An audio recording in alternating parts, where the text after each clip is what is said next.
Hello everyone, my name is Jordan Cook and I'm going to be demoing the Drupal's contents management system for our final project. So Drupal, like I said, is a content management system. It's open source, it's very popular. It's kind of similar to WordPress in some ways, but very different in others.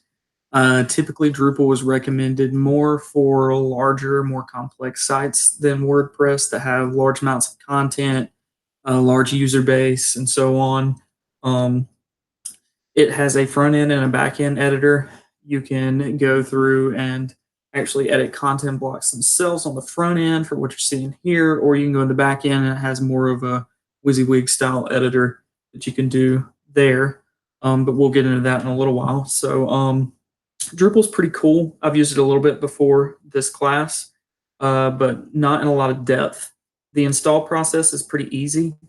All you have to do is similar to WordPress. You can go to Drupal's website, get the zip file, unzip it, and then if you're doing it on a live server, just connect via FTP and upload it there. If you're doing it via something like XAMPP, just drop it in that htdocs folder on your local host.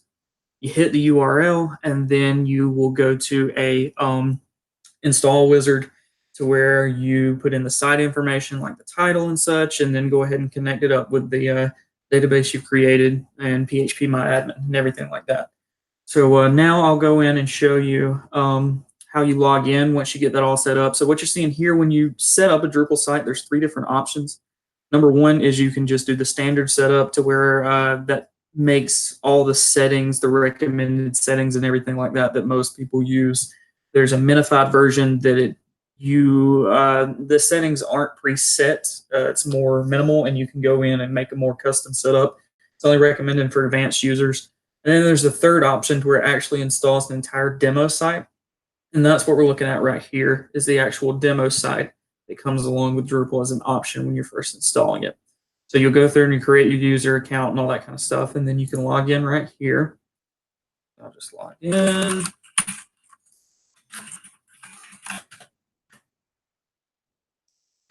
All right, so when you first log in, this is what the backend looks like. So it takes you to a user page. Right now, there's nothing on it. It's just your username, and then you can see all the standard header and footer and everything here. So we'll just go to the home page. And as you'll see, as I'm hovering over different things here, there's different edit blocks. So this is the front end editor where you can make any changes you need on the front end while you're looking at it. Edit text, change images, all that kind of stuff. You can just click right here and you can do a quick edit. And this gives you the quick edit version, or you can actually go through and do the full edit, which takes you to the back end of the site to where you have the more WYSIWYG editor going on. We'll go back to the front end. So up here at the top, you'll see different things. So you can actually star things and have shortcuts up here at the top, or there's the full management menu. You can swap it around and put it over here on the left if you prefer, or leave it up at the top. And so these are the different options up here for actually managing the site. So we'll go to our content. So Drupal is kind of set up on a content block type structure. Each different pieces of content have their own blocks, and the theme that you install or develop decides where those blocks go. So right here we have the actual content itself. And you'll see that there's different content types. So we have recipes, articles, and basic pages. Those are the three content types for this demo website. So your articles, think of those as like a blog post. Your basic pages, obviously, is just a standard page, an About Us page, contact page. And then your recipes are similar to blog posts. They just kind of have their own area and their different block layout to where it will look like a custom recipe. So you can go in here and say, like, this is a recipe. It tells you the author, when it was published. You can edit it, or there's different. You can translate it or delete it, or you can just click on the title here to go in here to edit this recipe. And then it brings you back to the front end editor here. So then we have, here's all the content of that. And so you hit the edit button right here once again, do a full-blown edit. You have the name, the preparation time, and see, this is the custom recipe fields that it has. So if you go into article, it's not going to have the preparation time, the cooking time, and everything like that. That's custom for just recipes. So then you can have your image for the recipe, and then the summary of the recipe, the different ingredients. And so it has all these custom fields that you can put in here for the different types of content and everything like that. Go back to our content menu here and you can create new content. And then this is your different options for creating content. So an article, a basic page, or a recipe. So if we click a basic page, just make this our test page. We'll leave the language as English. You can swap it. I don't know, I forgot to point it out, but there was a Spanish option on the other page, on the front page. So now we'll just put some sample content in here. So it's a test page. Just leave it as basic HTML. We're going to switch that to published. We're going to hit save. There's different options over here for more complex stuff, but we'll just leave those the same for now. Kind of works out of the box without having to change any of that. So right here, you kind of have a notifications bar. Anytime you change or update or there's notifications on the site, this will update. And see if we just refresh the page here, that will disappear and it'll show us what this test page will actually look like.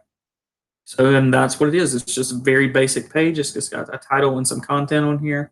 And that's how easy it is to create a page once you have everything set up. So if we go back here, that was our content. We can actually look at the structure now. So we have different, this is the block layout I was talking about. You create content, contact forms, content types, media types. Right here we have the menus. So that's the navigational menus. So administration, footer, tools, user account menu. So main navigation. That's the one that's actually going to be right here. I'll open up in a new tab. This is our main navigation right here. So it's the navigation that's going to show up at the top of the page, no matter what page you're on across the site. And then you can actually edit the menus. So edit the administration, you have the titles, you can set the different links and everything like that. And so this is actually what the menu we're seeing right here. So then we have our appearance. So to change how the site looks, you can actually install themes, very similar to WordPress. You can install new themes here. This shows you the theme that themes you have installed, and then the theme that is actually active and default right here.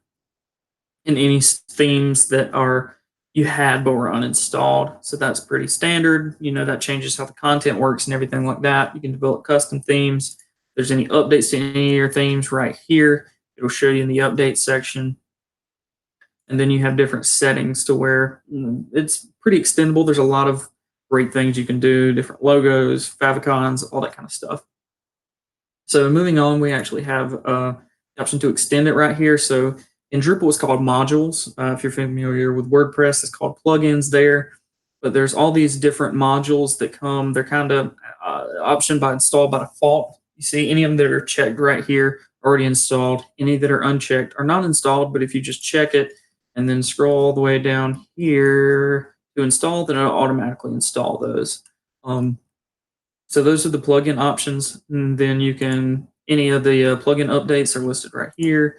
And then you can uninstall any of the plugins you already have installed under this menu. So then we have our configuration. And see right here at the top, if there's any issues with it, it says one or more problems were detected for the Drupal installation. I believe it was something to do with opcode caching on the server. I actually have this on a live server right now, and I decided not to enable that just because this is for demonstration purposes. If this was a real site, I would go back and fix that. But from this configuration menu, you can actually go through. You have your account settings for all the different user accounts on there. There's basic site settings, cron jobs. You can change this stuff right here with the text formats and editors, and then development performance and metadata and search pages and languages and web services and workflows. And there's a lot of different configuration options that you can have for Drupal, which can make it become overwhelming pretty quickly. But once you get the hang of it, it's actually not that complicated. And with just a little bit of training and some time spent, it's pretty easy to get some basic sites built, and then you can research further if you want to build more complex sites. So right here we have the people, and this is basically just user accounts. This is my user account. It's got administrative privileges. All the other accounts just have author and editor privileges. So you can edit any of these users right here. You can add a new user. You can filter by the user and all that kind of stuff. You have your permissions. Load. And so these are the different, you can actually have anonymous users, authenticated administrators, author and editor, and you can set privileges based off these different user types right here. You can see if you want the anonymous user to be able to view unpublished content, you can check this box right here. And then any anonymous users, so anybody that's not logged in, can view unpublished content, which would not make sense, but that's how you would change something like that.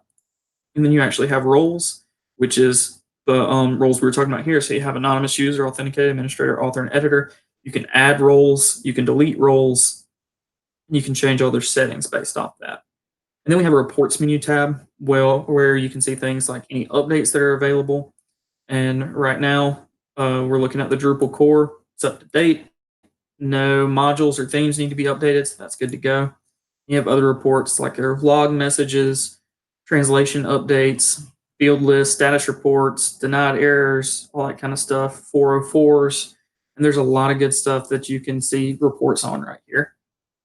And then over here, we actually have a help menu. So if there's anything you aren't sure how to do, you forgot how to do it, all that kind of stuff, you can come here and say, let's see, we forgot where you go to edit your menu. So we would go right here to our menu UI. And so it gives you just a little bit of quick information about it. But then right here, the administration pages. So if you forgot where to go to get to that admin page, you can go to menus. And here we are. This is where you edit your menus again. And so Drupal all in all is very cool. I recommend it a lot. Like I said, I've built some very basic sites with it before, but I know it's extremely powerful and you can do a lot of things with it. The front end editor is really nice. It's very easy to make changes. It's very easy to add a multi-language site with just a click of a button.